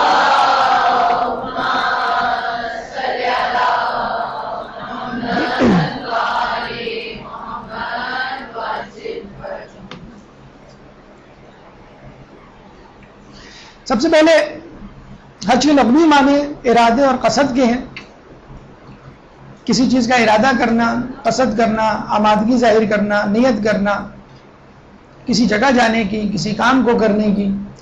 لیکن اگر ہم اصطلاحی معنوں میں دیکھیں تو اس کی تعریف کچھ یوں اختصار کے ساتھ بن سکتی ہے کہ ذی الحجہ کے مہینے میں حالت احرام میں بیت اللہ کی زیارت اور چند منحق اعمال بجا لانا. آپ کا احرام میں ہونا ضروری ہے اور بیت اللہ کی زیارت بھی ضروری ہے، اور اس کے ساتھ منا، جمرات، سعی اور دیگر چیزیں جو حج کے ارکان میں شامل ہیں، احرام کی حرمت اور خود حرم کی حرمت، یہ تمام چیزیں جو ہیں وہ حج کا حصہ ہیں۔ ان باتوں کو، ان چیزوں کو بجا لانا، انشاءاللہ اس کی تفصیل آگے آئے گی کہ کون سا رکن کس طرح انسان کی تطہیر اور تزکیہ نفس کرتا ہے۔ اب آئیے دوسرے مرحلے پر، حکم حج۔ کیا اللہ تعالیٰ نے یا اہل بیت نے اپنی آیات اور روایات میں حج کا حکم دیا ہے، یا ہم اپنے طور پر کسی بھی وقت جا کر کسی بھی طرح کو حج، کسی بھی طرح حج انجام دے سکتے ہیں؟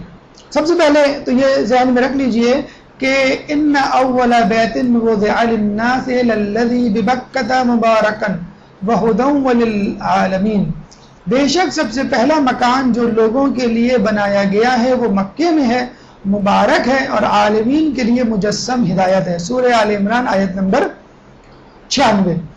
تو اس حوالے سے بھی خود مکہ دیگر عبادت گاہوں اور بشمول بیت المقدس برتر ہو جاتا ہے، بہترین ہو جاتا ہے کہ اللہ تعالیٰ نے جو پہلی عبادت گاہ مسلمانوں کے لیے، مومنین کے لیے، انسانوں کے لیے قرار دی ہے وہ خود بیت اللہ ہے، کہ جسے پہلے حضرت آدم علیہ السلام نے تعمیر کیا، اس کے بعد دیگر انبیاء بھی اس کو تعمیر کرتے ہوئے آئے، اور جو موجودہ خانہ کعبہ ہے وہ حضرت ابراہیم علیہ السلام کا تعمیر کرتا ہے۔ تو پہلی عبادت گاہ انسانوں کے لیے خود بیت اللہ ٹھہری۔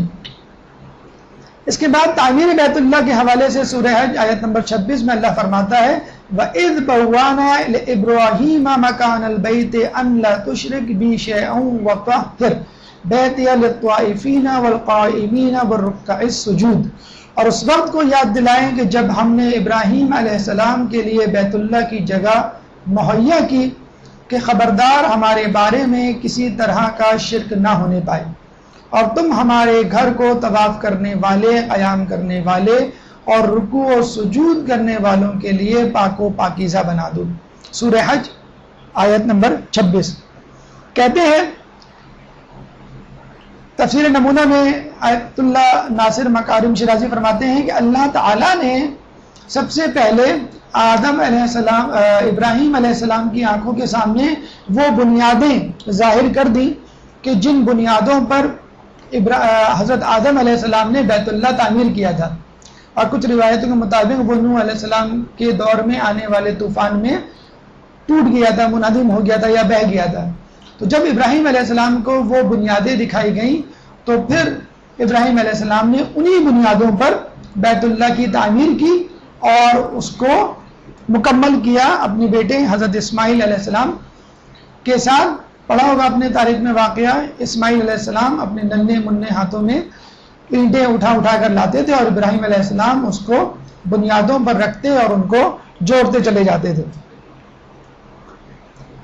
اس کے بعد جب بیت اللہ تعمیر ہو گیا تو اللہ تعالیٰ نے ابراہیم علیہ السلام کو حکم دیا وَأَذِّن فِي النَّاسِ بِالْحَجِّ يَأْتُوكَ رِجَالًا وَعَلَى كُلِّ ضَامِرٍ يَأْتِينَ مِنْ كُلِّ فَجٍّ عَمِيقٍ، اور لوگوں کے درمیان حج کا اعلان کر دو کہ لوگ تمہاری طرف پیدل اور لاغر سواریوں پر دور دراز علاقوں سے سوار ہو کر آئیں گے۔ سورہ حج آیت نمبر 27، پہلی آیت کے ساتھ ہی جڑی ہوئی یہ آیت کہ جس میں اللہ تعالیٰ ابراہیم علیہ السلام کو حکم دے رہا ہے کہ اب بیت اللہ تعمیر ہو چکا ہے اور تمہیں چاہیے کہ لوگوں کو اس بیت اللہ کی زیارت اور حج کی دعوت دو۔ چنانچہ ابراہیم علیہ السلام نے ایسے ہی کیا، لیکن یہ کام کرنے سے پہلے وہ تھوڑا سا مشوش ہوئے، تذبذب کا شکار ہوئے، اور انہوں نے اللہ تعالیٰ سے عرض کی کہ اللہ تعالیٰ میری آواز تمام لوگوں تک نہیں پہنچتی، تو ارشاد ہوا علیک الاذان وعلی البلاغ کہ تم اعلان کرو، لوگوں تک میں پہنچا دوں گا۔ چنانچہ ابراہیم علیہ السلام اس جگہ پر تشریف لائے جہاں جس کو آج ہم مقام ابراہیم کہتے ہیں، کان میں انگلی ٹھوس کر مشرق و مغرب کی طرف رخ کیا اور پکار کر کہا ایھا الناس کتب علیکم الحج الی البیت العتیق فجیبوا ربکم، لوگوں خانہ کعبہ کا حج تم پر فرض کر دیا گیا ہے، اپنے پروردگار کا بلاوا قبول کرو۔ کہتے ہیں کہ جب ابراہیم علیہ السلام نے یہ کلمات ادا کیے تو اللہ تعالیٰ نے ان کلمات کو ان تمام لوگوں تک پہنچا دیا جو قیامت تک پیدا ہوں گے، حتیٰ کہ صلب پدر اور رحم مادر میں رہنے والے افراد نے بھی یہ سن لیا اور بے اختیار کہہ اٹھے لبیک اللہم لبیک لبیک لا شریک لک لبیک ان الحمد والنعمت لک والملک لا شریک لک۔ تو یہ وہ اقرار تھا، یہ وہ عہد تھا، یہ وہ وعدہ تھا جو لوگوں نے صلب پدر اور رحم مادر میں کر لیا۔ اب جس نے وہ وعدہ یا عہد کر لیا اور ابراہیم علیہ السلام کے اعلان پر لبیک کہہ دیا، اب وہ حج پہ ضرور جائے گا، چاہے اس سال جائے، چاہے اگلے سال جائے یا کسی بھی سال جائے۔ تو بالکل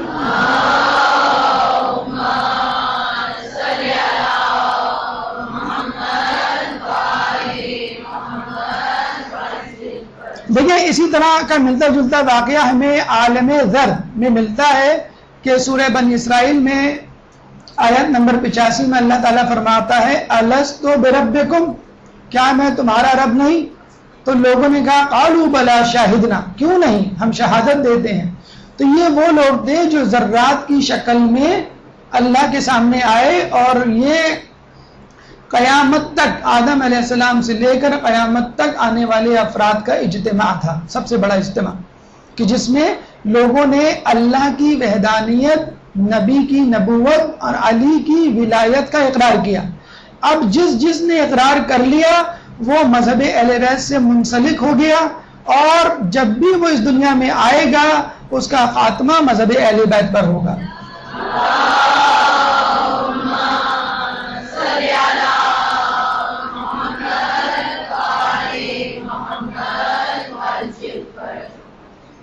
چنانچہ ابراہیم علیہ السلام کی آواز پر لبیک کہا، اور آپ کو معلوم ہے کہ جب ابراہیم علیہ السلام اپنے گھر والوں کو اس جگہ لے کر گئے تھے اللہ کے کہنے پر اور چھوڑ گئے تھے، تو وہ کس طرح کا بیابان و بنجر علاقہ تھا کہ پانی تک دستیاب نہیں تھا، صحرا تھا، جان کا خطرہ تھا، اور جان کا خطرہ نہ بھی ہو تو بھوک پیاس سے تو انسان کو کبھی نہ کبھی مرنا تھا۔ لیکن آج وہ پوری دنیا کا سب سے بڑا، جسے کہہ لیجئے کہ ایک اجتماع، ایک مرکز، جہاں پہ مسلسل صرف حج کے موسم میں نہیں، جیسے کمبھ میلے میں ہم کہتے ہیں کہ وہاں پہ فقط فروری کے مہینے میں ہندو جمع ہوتے ہیں، حج کے علاوہ بھی عمرے کی صورت میں، زیارت کی صورت میں لوگوں کا مکہ معظمہ اور مدینہ منورہ جانا آنا رہتا ہے۔ تو اس طرح اللہ تعالیٰ نے اس کعبے کو آباد کیا۔ اچھا، یہاں پر ناصر مکارم شیرازی اس لفظ پہ توجہ دلاتے ہیں کہ یہاں پہ لفظ ضامر استعمال ہوا ہے۔ ضامر کہتے ہیں لاغر سواری کو، کمزور سواری کو۔ اب مفسرین یہ لکھتے ہیں کہ سواری کے جانور چاہے کتنے ہی طاقتور کیوں نہ ہو، حج کے مشکل اور طویل سفر میں وہ کمزور اور لاغر ہو جاتے ہیں۔ اور دوسرا اشارہ یہ بھی ہے کہ حج پر ہٹے کٹے جانوروں کو لے کر نہ جاؤ، بلکہ دبلے پتلے جانوروں کو لے کے جاؤ۔ ہٹے کٹے جانور فقط کھانے پینے میں مشغول ہوں گے اور وہ سفر کی تکالیف برداشت نہیں کر سکتے۔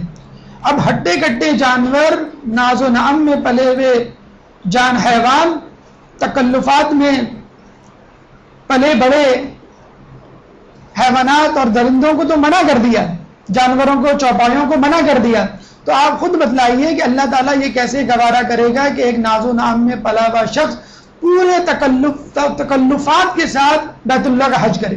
تو ہم دیکھتے ہیں چاہے وہ امیر ہو، چاہے غریب ہو، چاہے چھوٹا ہو، چاہے بڑا ہو، چاہے ضعیف ہو، چاہے طاقتور ہو، عورت ہو، مرد ہو، کس بیچارگی اور فقر کی حالت میں ہم بیت اللہ کا رخ کرتے ہیں۔ تو کہنے کا مقصد یہ ہے کہ بیت اللہ کا سفر تمہارے ڈرائنگ روم کا آرام نہیں ہے، تمہیں یہاں پر اس طرح رہنا ہے کہ جیسے ایک فقیر۔ تو حتیٰ کہ جانور کے انتخاب میں بھی احتیاط کرنے کا کہا گیا ہے کہ تم ایسے جانور کو لے کے جاؤ کہ جو سفر کی تکالیف برداشت کر سکے۔ چنانچہ جانے سے پہلے اپنے نفس کو اس بات کے لیے آمادہ کر لو کہ سفر میں جو مشکلات پیش آئیں گی تمہیں اس کو نبھانا ہے، اس کو برداشت کرنا ہے.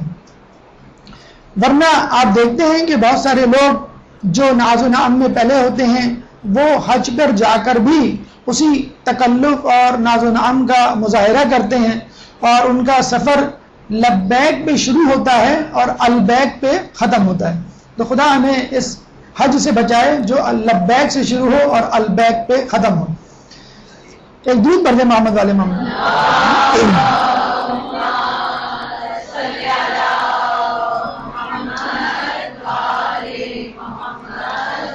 اچھا، آج کل تو کوئی ایسا مسئلہ بھی نہیں ہے، جو حج فلائٹ ہیں وہ 2 گھنٹے 4 گھنٹے میں بڑے آرام دہ طریقے سے آپ کو وہاں پہنچا سکتی ہیں. لیکن پہلے زمانے کا حج بڑی صعوبتوں اور مشکلات سے آراستہ تھا، اور بہت زیادہ تکالیف لوگوں کو اٹھانا پڑتی تھی. بلکہ پہلے زمانے کیا، جو لوگ اپنا بچپن جانتے ہیں وہ ذرا اپنی نگاہوں کو پیچھے کی طرف موڑیں تو آج سے 30 سال پہلے کا حج، 25 سال پہلے کا حج بھی کوئی آرام دہ حج نہیں ہوا کرتا تھا.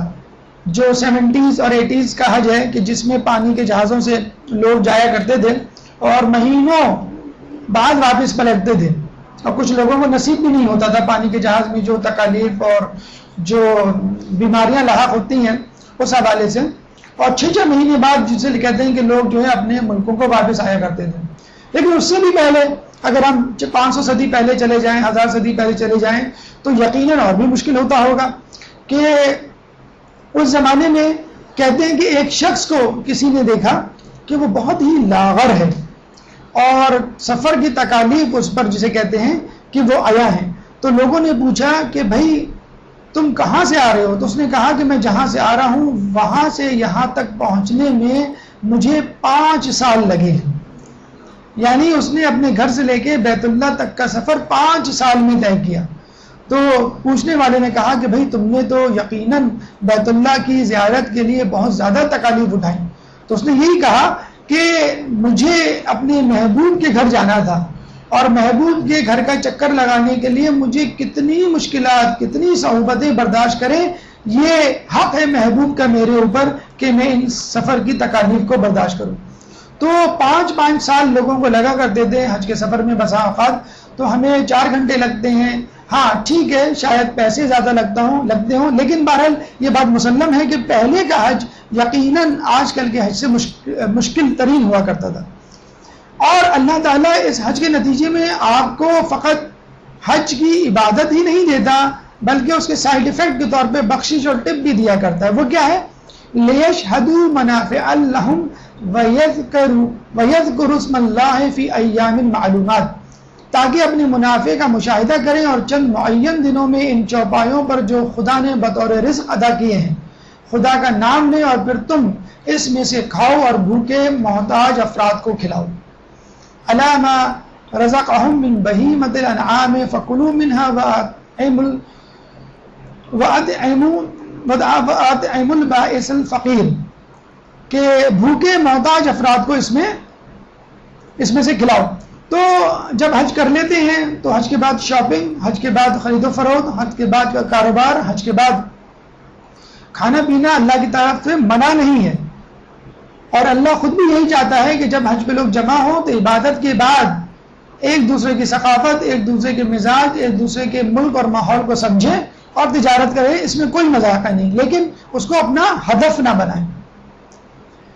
لیکن ظاہر سی بات ہے کہ جب اللہ تعالیٰ نے اتنی مشکل عبادت آپ پہ واجب کی ہے تو وہ ہر کسی پہ نہیں ہے بلکہ ایک رعایت کے ساتھ ہے، ایک جسے کہتے ہیں شرط، اہم ترین شرط کے ساتھ ہے. وہ یہ ہے کہ وَلِلَّهِ عَلَى النَّاسِ حِجُّ الْبَيْتِ مَنِ اسْتَطَاعَ إِلَيْهِ سَبِيلًا، اور اللہ کے لیے لوگوں پر اس گھر کا حج کرنا واجب ہے اگر اس راہ کی استطاعت رکھتے ہوں.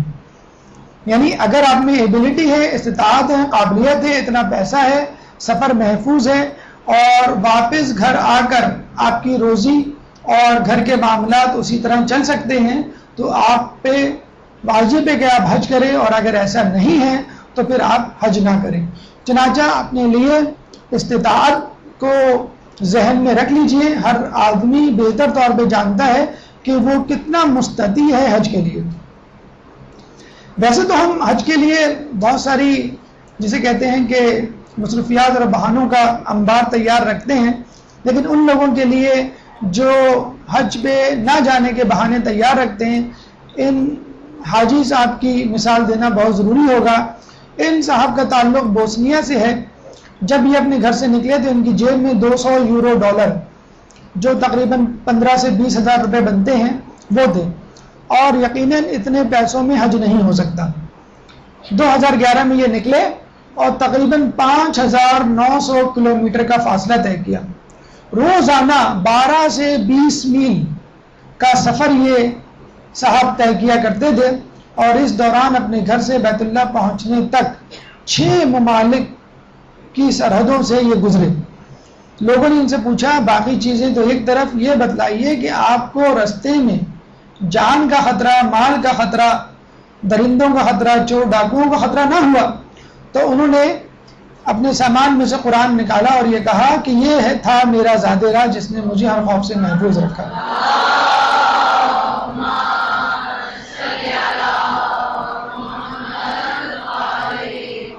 دیکھیں، یہ ہے اللہ پہ توکل، کہ اگر انسان اللہ پہ توکل کر لے تو انسان کے لیے کتنی راہیں کھل جاتی ہیں، اور کس طرح اللہ تعالیٰ مدد کرتا ہے۔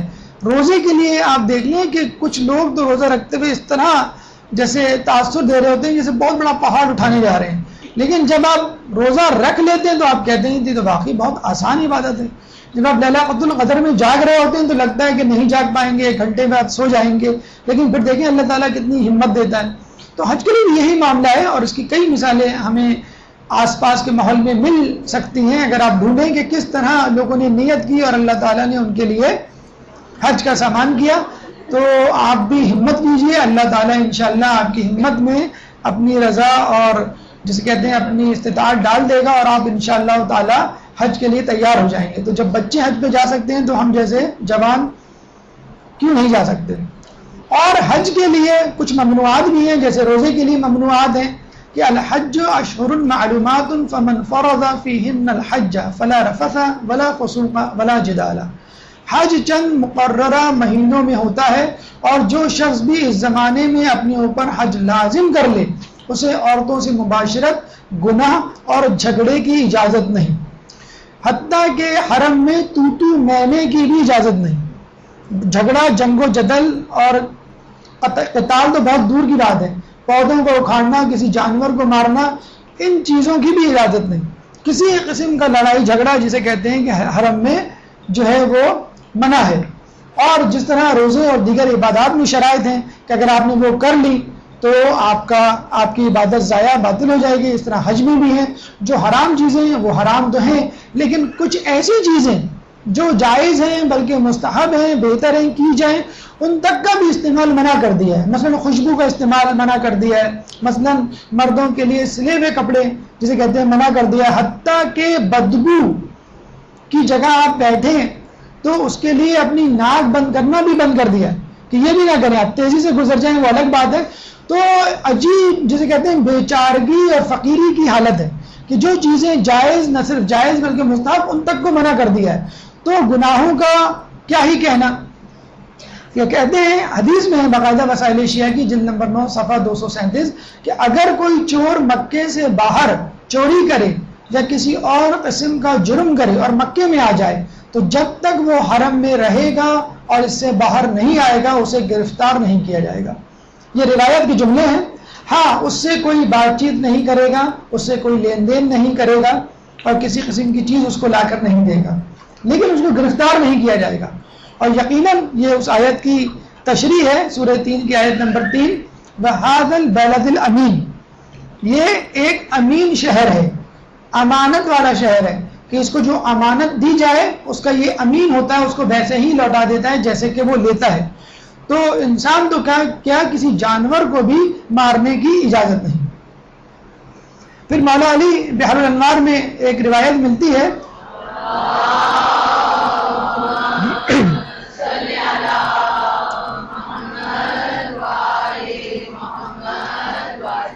کہ اپنے پروردگار کے گھر کے بارے میں اللہ سے ڈرتے رہو، تمہارے جیتے جی وہ تم سے خالی نہ ہو پائے، کیونکہ اگر وہ خالی چھوڑ دیا گیا تو پھر عذاب سے مہلت نہ پاؤ گے۔ یعنی کعبہ کو کسی صورت میں خالی نہیں چھوڑنا ہے، حرم میں کچھ نہ کچھ افراد، کثیر تعداد میں افراد موجود رہنے چاہیے، اور الحمدللہ آپ دیکھتے ہیں کہ حرم جو ہے وہ خالی نہیں رہتا، چاہے وہ رات کا وقت ہو، دن کا وقت ہو، بارش کا موسم ہو، دھوپ کا موسم ہو، کوئی موسم کوئی وقت ہو، حرم الحمدللہ بھرا رہتا ہے۔ اگر خالی رہتا ہے تو فقط تصویروں کی حد تک، پینٹنگ کی حد تک، لیکن حقیقت میں حرم کبھی خالی نہیں ہوتا۔ ہماری گفتگو کا تیسرا مرحلہ ترک حج، جہاں حکم حج آپ کے لیے بیان کیا گیا اور لوگ اس حکم حج کو بجا لاتے ہیں، وہاں ترک حج کی کس قدر مذمت آئی ہے، آئیے اس کی جھلک آپ کو دکھاتے ہیں۔ اس سے پہلے ایک درود پڑھ دیں محمد والے محمد۔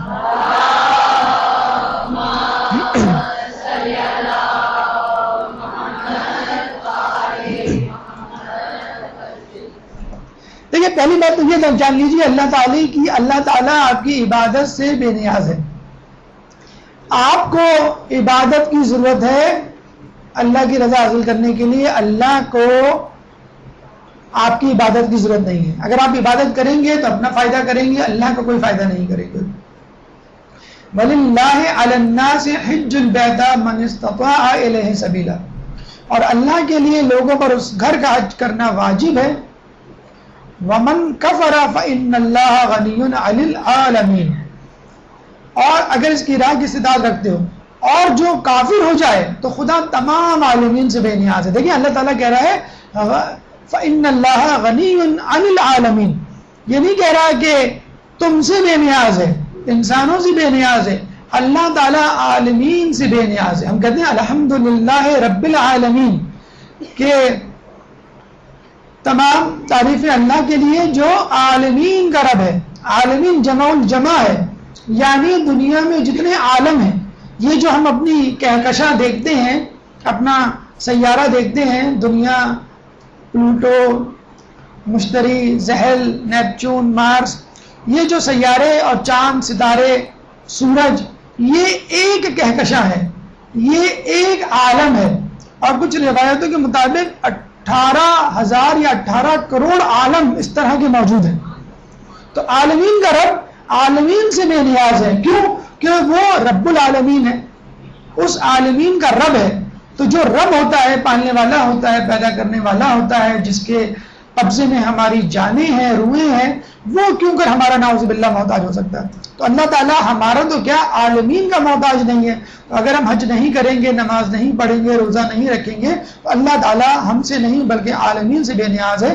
سورہ آل عمران آیت نمبر 97۔ مولا سے رسول اللہ مخاطب ہو کے فرماتے ہیں، یا علی، اس امت سے 10 قسم کے لوگ خداوند عظیم کے منکر ہیں، ان میں وہ ہیں جو حج کی استطاعت کے باوجود اسے ادا نہ کرے اور مر جائے۔ بحر الانوار جلد 77 صفحہ 79 10 قسم کے لوگ اللہ تعالیٰ جسے کہتے ہیں ٹاپ 10، 10 بدترین لوگ جو اللہ سے منکر ہیں، اللہ کے منکر ہیں، اور اللہ تعالیٰ ان سے نفرت کرتا ہے، ان میں ایک وہ شخص بھی شامل ہے جو استطاعت ہونے کے باوجود حج نہ کرے۔ آیت اللہ دستغیب گناہ کبیرہ میں فرماتے ہیں کہ حج نہ کرنا استطاعت کے باوجود، اور 30واں گناہ کبیرہ میں شامل ہے، یعنی گناہ کبیرہ کی لسٹ میں، اور 30واں گناہ۔ اور اگر کوئی شخص حج کا انکار کر دے تو وہ کفر کے مترادف ہے، یعنی غفلت حج گناہ کبیرہ کے برابر ہے اور انکار حج کفر کے مترادف ہے۔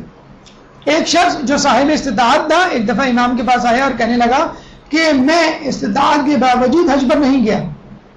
اب گویا لاپرواہی سے اس نے کہا، اب آپ بتائیے میں کس قدر مال دوں کہ میرا کفارہ ادا ہو جائے، یعنی میں بہت دولت مند ہوں، کوئی مسئلہ نہیں میرے لیے فائن جرمانہ ادا کرنا۔ امام نے کیا کہا، تو یہ کوہ ابو قبیس دیکھ رہا ہے، یہ پہاڑ ابو قبیس دیکھ رہا ہے، اگر تو اس کے برابر بھی سونا دے تو بھی کفارہ ادا نہیں ہوگا۔ یہاں پر ایک اور حدیث یاد آ رہی ہے سونے کے کفارے کے حوالے سے، سونے کے برابر کفارے کے حوالے سے، اور بہت ضروری ہے یہ حدیث بھی آپ کی گوش گزار کر دی جائے۔ جو شخص اپنے مومن بھائی کو ناراض کرے گا قیامت کے دن، اگر وہ دنیا کے برابر، وزن کے برابر بھی سونا دے گا تو وہ اس سے نہیں لیا جائے گا۔ دیکھا آپ نے اللہ تعالیٰ نے کیا انتظام کیا ہے اپنے بیت اللہ کو آباد کرنے کا اور اپنے مومن بھائی کو خوش کرنے کا. دونوں کے لیے اتنی سخت تجویز، اتنا سخت کفارہ کہ حج پہ نہ گئے استطاعت کے باوجود تو پہاڑ کے برابر بھی سونا دو تو کافی نہیں. مومن کو ناراض کر دیا، اس کا مذاق اڑا دیا، اہانت کر دی تو پوری دنیا کے برابر بھی سونا دو تو وہ معاف نہیں ہوگا، کفارہ ادا نہیں ہوگا. اور کسی پر حج واجب ہو گیا اور وہ اس سال حج پہ نہیں گیا تو دوسرے سال تو یقیناً واجب ہوگا، اس کو کرنا ہی کرنا ہے. لیکن یہ عذاب، یہ گناہ اس پہ لازم آ گیا. ایک سال استطاعت کے باوجود حج نہ کرنے کا گناہ اس پر لازم آ گیا، چاہے وہ دوسرے سال کرے یا تیسرے سال کرے. اور یہ دیکھیے کتنی عجیب حدیث ہے کہ جو شخص حج کے بارے میں ٹال مٹول سے کام لیتا ہے اور اس حالت میں اسے موت آ جائے تو قیامت کے دن خداوند عالم اسے یہودی یا نصرانی بنا کر اٹھائے. یعنی جب وہ مرے گا تو گویا نصرانی مرے گا، عیسائی مرے گا، جب وہ مرے گا تو گویا یہودی مرے گا. بحر الانوار جلد نمبر 77 صفحہ 58. تو حج کے بارے میں ٹال مٹول سے کام نہ لیجئے. جب حج واجب ہو جائے، استطاعت پیدا ہو جائے، فوراً حج کیجئے. خدا نخواستہ اس حالت میں موت آ گئی تو آپ کا خاتمہ بالخیر مشکوک ہے. ہم حج کیوں نہیں کرتے؟ اگر جوان ہو تو لوگ کہتے ہیں کہ پہلے میں اپنا کیریئر بنا لوں. یعنی آج کسی نوجوان کو آپ 3-3.5 لاکھ روپے دیں تو وہ کیا کرے گا؟ حج کرے گا؟ وہ کبھی نہیں کرے گا. وہ کہے گا میں امریکہ کا ویزا لگا لوں، میں انگلینڈ چلا جاؤں، میں فلاں جگہ جاؤں، میں فلاں کورس کر لوں تاکہ اپنے پیروں پہ کھڑا ہو جاؤں. جب پیروں پہ کھڑا ہو جاؤں گا تو پھر انشاءاللہ استطاعت آ جائے گی، میں جو ہوں حج کر لوں گا. اچھا کیریئر بن جاتا تو پھر کیا ہوتا ہے؟ شادی کی فکر ہوتی ہے سب سے پہلے، کیونکہ کیریئر بنایا ہی شادی کے لیے جاتا ہے. تو شادی میں وہی 3.5 لاکھ روپے خرچ ہو جاتے ہیں. آج کل کم و بیش اتنے ہی خرچ ہو رہے ہیں، مڈل کلاس کے، ہو سکتا ہے اس سے زیادہ خرچ ہو رہے ہوں. تو لوگ یہ کہتے ہیں بھائی ہم کیا کریں، شادی بھی تو ضروری ہے. حالانکہ شادی واجب نہیں ہے، کبھی واجب ہوتی ہے، کبھی نہیں ہوتی، کبھی سنت ہوتی ہے، کبھی مستحب ہوتی ہے. بہرحال تو ہم کیا کریں، شادی تو بہت ضروری ہے، اس کے بغیر گزارا نہیں ہے. حج کے بغیر گزارا ہے تو پیسے جو ہے وہ حج کے برابر کی اماؤنٹ ہوتی ہے شادی میں. جب شادی ہو جائے تو وہ اسکوٹر پہ گھومنا یا پیدل گھومنا، بسوں میں سفر کرنا اچھا نہیں لگتا. فیملی کو لے کے جانا ہوتا ہے سسرال یا گھومنے یا بازار یا ہوٹلنگ کرنے، تو گاڑی مناسب سی ہونی چاہیے. 2-2.5-3 لاکھ کی جو گاڑی آتی ہے وہ پھر پیسے خرچ ہو جاتے ہیں کہ حج چلو بعد میں کرتے رہیں گے، فی الحال گاڑی ہونی چاہیے. جب یہ بھی ہو جاتی ہے تو انسان کہتا ہے کہ یار انسان کا اپنا گھر ہونا چاہیے، کب تک ہم کرائے کے مکان پہ رہیں گے. تو وہ پلاٹ لیتا ہے یا فلیٹ لیتا ہے، کمیٹیاں ڈالتا ہے. جب کمیٹی اس کی BC کھلتی ہے 3-3.5 لاکھ 5 لاکھ جتنے بھی، اسے وہ گھر لے لیتا ہے. وہ آپ نے پڑھا ہوگا اپنے انٹر میں یا میٹرک میں، بڑا اچھا وہ مضمون تھا کتبہ. تو ایک شخص تھا جو کہتا ہے کہ میں اپنا مکان بناؤں گا، تو پتہ چلا کہ بچوں کی تعلیم آڑے آ جاتی ہے تو وہ سارے پیسے وہاں خرچ ہو جاتے ہیں. پھر جب پیسے جمع کرتا ہے بچوں کی شادیاں آڑے آ جاتی ہیں، پھر پیسے وہاں خرچ ہو جاتے ہیں. جب پیسے جمع کرتا ہے تو بوڑھا ہو چکا ہوتا ہے، بیمار ہو جاتا ہے، سارا پیسہ علاج میں خرچ ہو جاتا ہے، لیکن وہ بچ نہیں پاتا اور خالق حقیقی سے جا ملتا ہے. لیکن اس نے چند پیسوں سے، کیونکہ جو نیم پلیٹ یا وہ نام کی تختی لگائی جاتی ہے اپنے گھر پہ، وہ تو ظاہر سی بات ہے چند 100 روپے میں آ جائے، وہ اس نے سب سے پہلے خرید لی تھی کہ یہ میں لگاؤں گا. تو بچوں نے وہی تختی جو ہے کتبے کی صورت میں اس کی قبر پہ لگا دی. تو ہمارا حال بھی بالکل ایسا ہی ہے کہ ہم پیسے جمع کرتے ہیں اور پیسے جو ہیں وہ کبھی ادھر خرچ ہو جاتے ہیں، کبھی ادھر خرچ ہو جاتے ہیں، لیکن حج جیسی استطاعت پر، حج جیسی عبادت پہ خرچ نہیں ہوتے. اس سے متعلق ایک آپ کو دلچسپ حدیث ابھی سنائیں گے. اس سے پہلے حج نہ کرنے والوں کے حوالے سن لیجئے کہ کتنی سخت وعید ہے. سورہ بنی اسرائیل آیت نمبر 82 میں اللہ فرماتا ہے وَمَنْ كَانَ فِي هَذِهِ أَعْمَى فَهُوَ فِي الْآخِرَةِ أَعْمَى وَأَضَلَّ سَبِيلًا. اور جو اسی دنیا میں اندھا ہے وہ قیامت میں بھی اندھا اور بھٹکا ہوا رہے گا. مولا سے اس آیت کی تفسیر پوچھی گئی تو عجیب و غریب مولا نے تفسیر بیان کی. امام علی اس آیت کے بارے میں فرماتے ہیں کہ اس سے مراد وہ شخص ہے جو حج اسلام، یعنی اسلام میں جو حج ہے کے بارے میں ٹال مٹول سے کام لیتا ہے اور کہتا ہے اس سال حج کروں گا، اس سال حج کروں گا، حتیٰ کہ اسے موت آ لیتی ہے. بحر الجلد نمبر 9 صفحہ نمبر 81. اب آپ دیکھ لیجیے، دنیا میں اندھا، آخرت میں بھی اندھا. یہ اس کے لیے نہیں ہے جو حج کا انکار کرے، عبادت کا انکار کرے، فقط سستی کا ہیلی. فَوَيْلٌ لِّلْمُصَلِّينَ الَّذِينَ هُمْ عَنْ صَلَاتِهِمْ. فقط نماز میں سستی کرنے والوں کے لیے کتنی سخت وعید ہے، کتنی سخت مذمت ہے وائل نمازیوں کے لیے جو نماز میں سستی کاہلی کرتے ہیں. تو حج میں سستی کاہلی کرنے والوں کے لیے، کرنے والوں اور والیوں کے لیے یہ ہے کہ اس کو اندھا کہا گیا ہے دنیا میں بھی اور آخرت میں بھی. دنیا میں تو اس لیے اس نے خود اپنے آپ کو اندھا بنایا ہوا تھا، آنکھیں بند کی ہوئی تھی اپنے واجبات کے حوالے سے، تو اللہ تعالیٰ پھر قیامت میں بھی اس کو اندھا ہی اٹھائے گا. اب آئیے چوتھا مرحلہ ہماری گفتگو کا فضیلت حج کے حوالے سے ایک درود پڑھ دیں محمد والے محمد پر.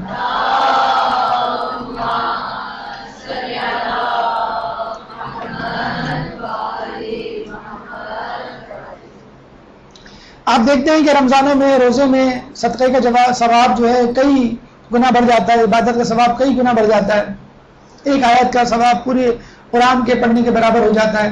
تو حج میں بھی کم و بیش یہی معاملہ ہے. حج کے سلسلے میں 1 درہم خرچ کرنے کا ثواب 1000 درہم کے ثواب کے برابر ہے. مولا علی فرماتے ہیں 1 روپیہ خرچ کریں گے تو 1000، 3.5 لاکھ 4 لاکھ 5 لاکھ روپے خرچ کریں گے تو آپ حساب لگا لیں، 5 زیرو پہلے ہیں، 3 زیرو اور لگا دیں، اربوں میں یہ بات چلی جائے گی.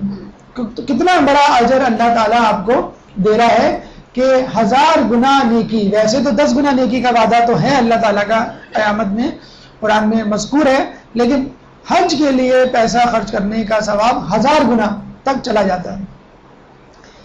اسحاق بن عمار کی بڑی دلچسپ حدیث ہمیں ملتی ہے. کہتے ہیں کہ میں نے امام جعفر صادق علیہ السلام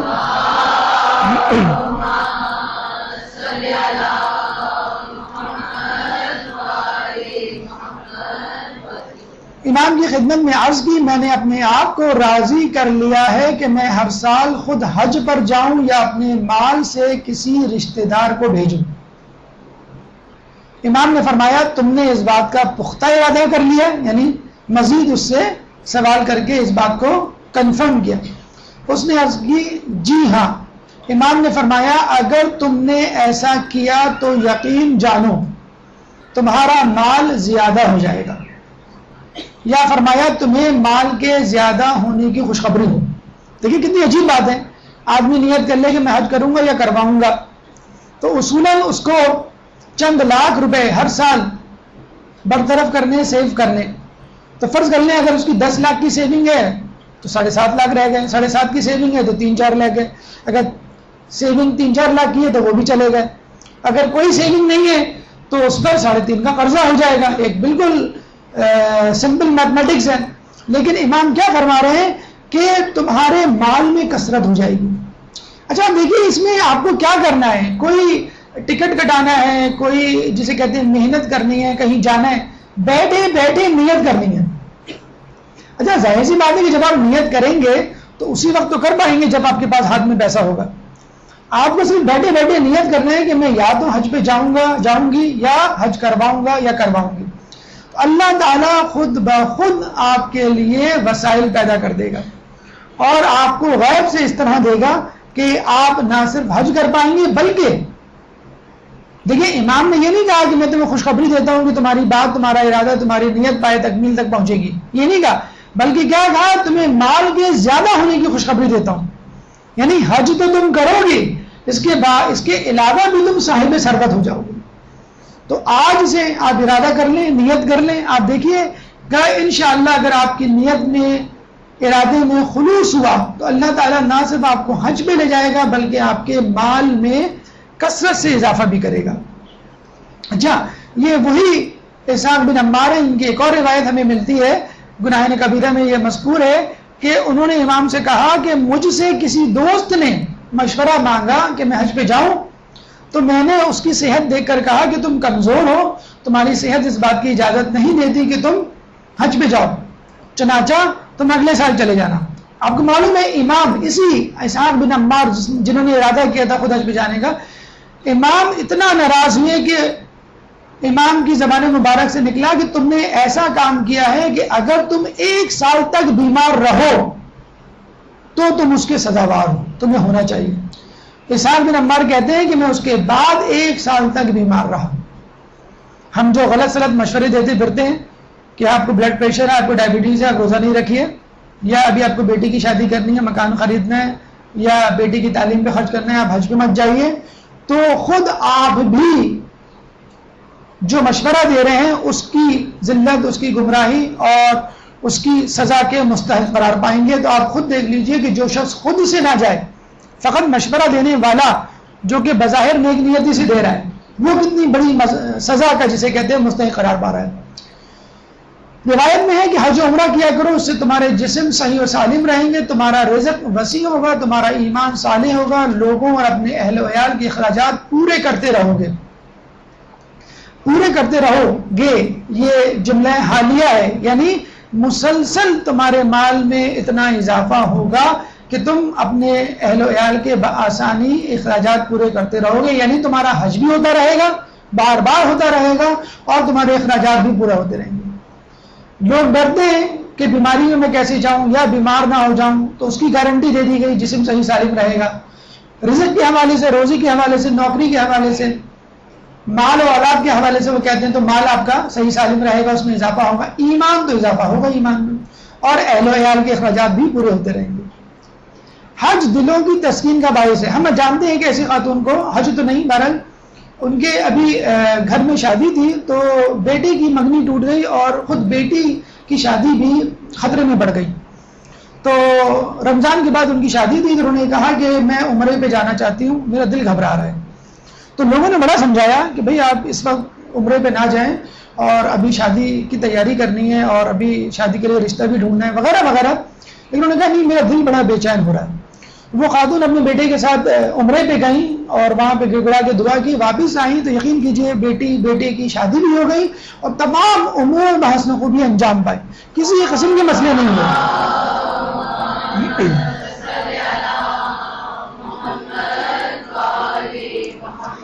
اور ابھی جو ہم نے آپ کو روایت سنائی ہے اسحاق بن عمار کی، اس کے حوالے سے بھی بتاتے چلیں کہ ایک صاحب کے بارے میں پتا چلا کہ جب انہوں نے یہ حدیث ان کو سنائی گئی تو وہ بڑے مسکرائے، کہنے لگے یہ کیسے ہو سکتا ہے کہ آدمی حج کروائے اور الٹا نقصان ہونے کے، مال میں کمی ہونے سے وہ خوشحال ہو جائے۔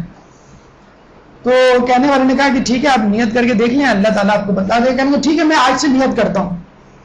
انہوں نے ہنستے ہوئے، چیلنج کرتے ہوئے امام کی روایت کو کہا کہ ٹھیک ہے میں نیت کرتا ہوں کہ میں حج کروں گا یا کرواؤں گا۔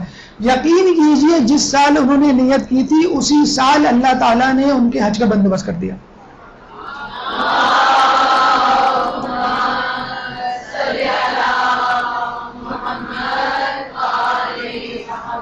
تو اللہ تعالیٰ کے نیک بندوں کی روایات پر نہ ہنسیے نعوذ باللہ، نہ چیلنج کیجیے، اس پہ عمل کر کے تو دیکھیے۔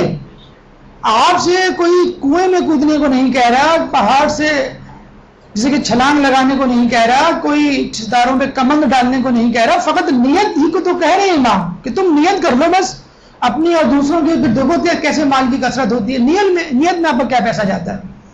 3 قسم کے حاجی ہیں، یہ تو آپ نے یہ روایت سنی ہوگی کہ جب آدمی حج سے آتا ہے تو نو مولود بچے کی طرح ہوتا ہے، لیکن آیت اللہ تصدیق فرماتے ہیں کہ حاجی 3 قسم کے ہیں۔ روایتوں میں جو آیا کافی میں روایت میں، ایک حاجی وہ ہے جس کے اگلے اور پچھلے دونوں گناہ معاف ہو جاتے ہیں، یعنی حج سے پہلے جو گناہ کیے تھے وہ بھی معاف ہو جاتے ہیں، اور حج کے بعد جو گناہ کرے گا وہ بھی معاف ہو جاتے ہیں۔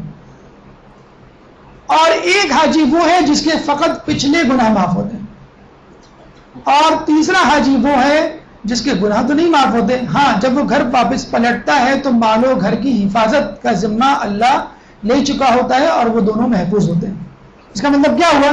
وہی آیت روایت ہے کہ کچھ روزے دار ایسے ہیں جن کو بھوک پیاس کے سوا کچھ نہیں ملتا، یعنی ہو سکتا ہے ان کی صحت تو اچھی ہو جائے لیکن بہرحال ان کو ثواب نہیں ملے گا۔ تو کچھ حاجی ایسے ہیں کہ جو گھر واپس آئیں گے، ان کی نوکری، ان کا مال، ان کی اولاد اپنی جگہ پہ باحفظ حفاظت ہوگی۔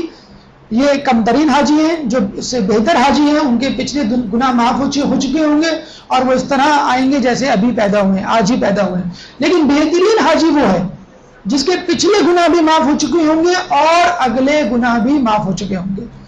جو شخص زندگی بھر صرف 2 حج کرے گا مرتے دم تک خیر پہ رہے گا۔ گناہگار اور بدقسمت ترین شخص کے بارے میں جب امام سے پوچھا کہ سب سے زیادہ گناہگار بدقسمت ترین شخص کون ہے، تو امام نے فرمایا حج کے ارکان گنواتے ہوئے کہ جو بیت اللہ کا طواف کرے، حج سعی کرے، مزدلفہ میں قیام کرے، جو منی میں جائے جمرات کا چرے کرے، اور جو بھی حج کے ارکان ہیں وہ انجام دے، اور اس کے بعد حج کے بعد اپنے بخشوانے پہ یقین نہ رکھے، یہ ہے گناہگار بدقسمت ترین شخص۔ کتنی عجیب دیکھی حدیث ہے کہ جو یقین نہیں کر رہا کہ اللہ نے مجھے بخش دیا وہ بھی گناہگار ہے۔ اتنا زیادہ جسے کہتے ہیں کہ یقین امام نے دلوانے کی کوشش کی کہ حج کے بعد انسان کس طرح گناہوں سے پاک ہوگا کہ جو یقین نہ رکھے وہ گناہگار۔ کہتے ہیں ایک بحرینی تھا دیہاتی، وہ حج میں گیا، حج سے جب واپس جانے لگا تو رستے میں اس کے لوگ مل گئے، اور سیدھا سادہ آدمی تھا، اس کے ملک کے لوگ کہنے لگے کہ تم کو وہ رخا مل گیا؟ کہنے کون سا رخا؟ کہنے کہ ہم کو تو مل گیا ہے کہ ہم بخش دیے گئے، تم کو اللہ تعالیٰ نے کوئی رخا نہیں دیا، یعنی کوئی پیپر پہ لکھ کے نہیں دیا۔ وہ دیہاتی تھا بیچارہ، وہ کیا، اس کو کیا معلوم، پہلی مرتبہ حج پہ آیا، بھاگا واپس گیا، غلاف کعبہ پکڑ کے رونے چلانے لگا، اے اللہ تو نے تو لوگوں کو بخش دیا اور میرے لیے کچھ نہیں بھیجا۔ اسی وقت آسمان سے ایک پرچہ نیچے گرا جس پہ لکھا ہوا تھا کہ ہم نے تجھے بخش دیا۔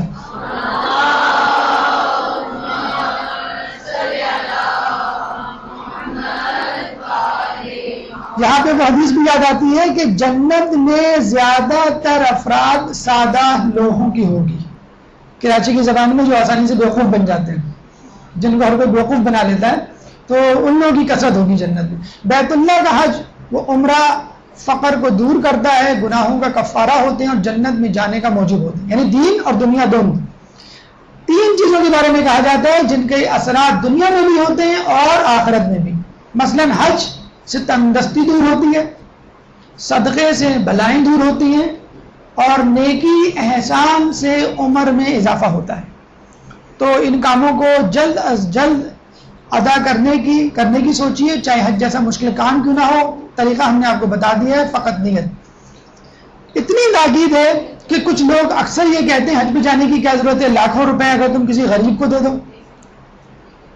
اس زمانے میں بھی یہ کہا جاتا تھا کہ امام کے پاس لوگ آئے، کہنے لگے کہ ہمارے ہاں کچھ ایسے قصہ گوئیں جو یہ کہتے ہیں جب انسان ایک حج کر لے تو اسے حج پر جانے کی ضرورت نہیں، بلکہ صدقہ دے دیا کرے، صلہ رحمی سے کام لیتا رہے تو یہ اس کے لیے بہتر ہے۔ امام نے کیا فرمایا؟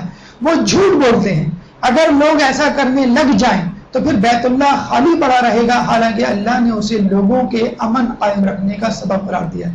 یعنی آپ لوگوں کی امداد بھی کریں اور بیت اللہ کی زیارت حج و عمرہ بھی کریں۔ یہ بالکل ایسا ہے کہ کوئی آپ کو کہے کہ بھئی آپ مجلس کر رہی ہیں، اتنا خرچہ کریں گی، کھانا کھلائیں گی، جو پیٹ بھرے لوگ ہیں ان کو اس سے بہتر ہے کسی مدرسے میں دے دیں، کسی غریب کو کھلا دیں، اور یہ برقی قومیں اور سجاوٹ بناوٹ کی کیا ضرورت ہے اتنا خرچہ کرنے کی؟ نہیں، عزاداری جیسی ہے وہ چلتی رہے، لوگوں کا جسے کہتے ہیں کہ وسیلہ اللہ تعالیٰ خود اس عزاداری کے سبب پیدا کر دے گا۔ تو حج بھی جاری رہے اور لوگوں کی امداد بھی جاری رہے، کسی ایک کے لیے اپنے کام کو نہ روکیں۔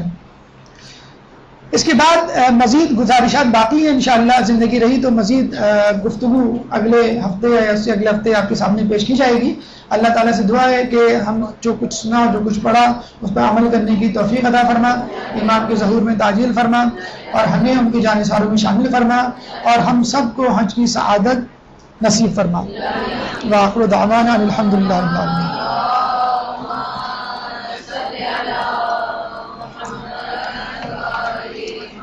حج صرف